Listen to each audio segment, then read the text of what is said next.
In the Philippines, Super Typhoon Haiyan certainly needs no introduction. Haiyan is etched in the country's collective memory as the most devastating typhoon in modern history. The damage it left amounted to trillions of pesos. It claimed many more lives than the official death toll of 6,340, and it displaced millions of people who are still rebuilding their lives to this very day. Indeed, climate change is a global challenge that exacerbates underlying inequalities and injustices.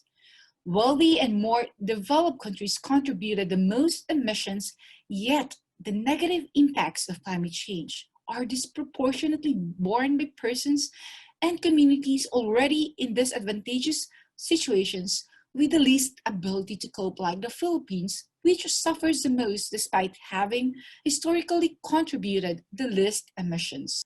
So what is climate justice?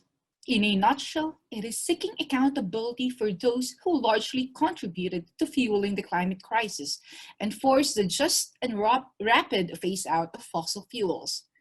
Did you know that more than 60% or 69.8% to be specific of global anthropogenic or human-induced carbon emissions were significantly caused by just 90 entities since 1751 through 2017. 50 of the 90 entities were investor-owned and were responsible for 21.4% of all anthropogenic or human-induced carbon dioxide emissions.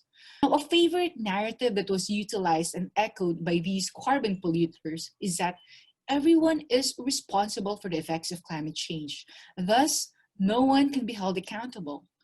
This view, however, failed to consider the responsibilities and obligations of those who have contributed the most to this climate crisis and profited from it. These companies are the largest corporate contributors of greenhouse gas emissions and have failed to curb emissions despite having knowledge of the climate risks and the capacity to do so. So what can be gathered from our legal action or climate justice story?